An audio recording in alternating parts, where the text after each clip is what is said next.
Alguma vez já bateu aquela sensação de que ter um pequeno negócio é como correr numa esteira sem fim? Hoje, a gente vai mergulhar no mito do empreendedor de Michael Gerber para entender a chave que pode transformar essa luta diária em liberdade de verdade. Vamos nessa? Essa é a pergunta, né? A pergunta que tira o sono de todo dono de negócio. Aquele medo que fica por trás das noites em claro, da incerteza, porque afinal a grande maioria simplesmente não dá certo. Pensa só nesse número. De cada 5 negócios que abrem as portas hoje, 4 não vão mais existir daqui a 5 anos. 80%. Isso não é má sorte, gente, é um padrão. E entender esse padrão é o primeiro passo para conseguir quebrar esse ciclo. E a raiz de tudo está bem aqui, no que o autor chama de suposição fatal. É um engano gigantesco acreditar que ser um confeiteiro fantástico, um mecânico genial ou um designer super talentoso é o suficiente para gerenciar uma confeitaria, uma oficina ou uma agência de sucesso. Olha, o trabalho técnico e o negócio em si são duas coisas totalmente diferentes. A verdadeira razão por trás de tanta falha não está lá fora, no mercado ou na economia. A resposta está dentro de cada empreendedor. É uma batalha silenciosa que acontece entre 3 personalidades que todo mundo tem. Primeiro, vamos conhecer o técnico. Esse é o fazedor, a pessoa que ama o que faz, que adora colocar a mão na massa. Foi essa personalidade que, muito provavelmente, deu o empurrão para abrir o negócio. O problema é que o técnico só quer trabalhar no negócio e não para o negócio crescer. Depois vem o gestor. Sabe aquela vozinha interna que quer ordem, que tenta fazer listas, criar processos, botar a casa em ordem? Esse é o gestor. E ele simplesmente odeia a bagunça que o técnico, sem querer, acaba criando. E por último, mas não menos importante, temos o empreendedor. Essa é a personalidade visionária, sabe? Que vive lá no futuro, que enxerga oportunidades em todo canto e que é quem realmente faz um negócio crescer. Infelizmente, na maioria das pequenas empresas, essa é a voz que quase ninguém escuta. Agora, o ponto principal é o seguinte: essas 3 personalidades vivem numa briga constante pelo controle. O negócio onde o técnico domina, que é o caso da maioria, vira só um lugar para trabalhar, e não um ativo que cresce. O empreendedor sonha, o gestor planeja, mas o técnico só quer fazer. E esse desequilíbrio é fatal. E como essa guerra interna aparece no mundo real? Bom, ela cria um ciclo de vida que é super previsível e geralmente bem doloroso.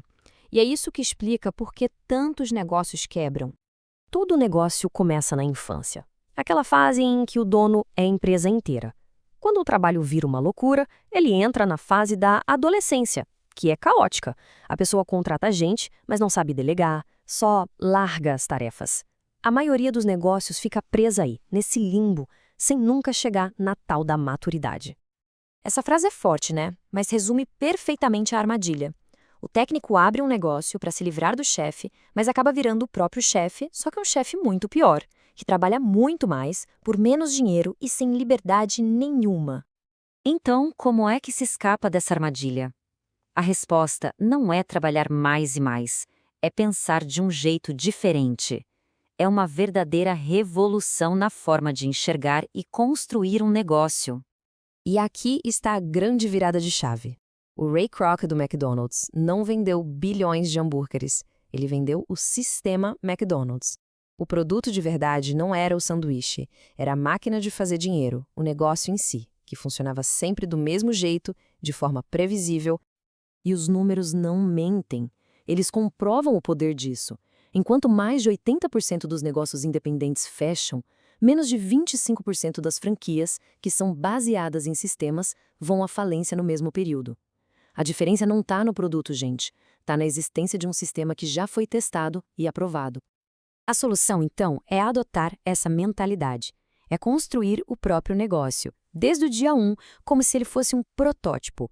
Um modelo perfeito que pudesse ser copiado milhares de vezes e funcionasse direitinho em cada uma delas, não importa quem estivesse operando. Certo, a teoria é ótima, muito poderosa. Mas e na prática? Como é que se começa a construir esse tal protótipo e finalmente sair da armadilha do técnico? O mantra principal é este aqui. A mudança fundamental é parar de se enxergar como uma pessoa que faz o trabalho e começar a se ver como uma pessoa que constrói o sistema que faz o trabalho. É uma mudança de ponto de vista que, acredite, muda absolutamente tudo. E para construir esse protótipo, existem algumas regras. O sistema tem que garantir um valor consistente para o cliente sempre. Ele precisa ser tão bom, tão bem desenhado, que possa ser operado por pessoas com habilidades normais, não por super-heróis. Tudo, absolutamente tudo, tem que ser documentado. O objetivo final é a previsibilidade, para que o cliente receba sempre a mesma experiência incrível. E no fim, a gente fica com a pergunta que define o jogo. É possível construir um negócio que prospere sem a necessidade da presença constante do dono? Encontrar resposta para isso não é só sobre ter sucesso, é sobre ter liberdade. É sobre criar algo que vai durar muito mais do que o próprio esforço. Essa é a verdadeira meta.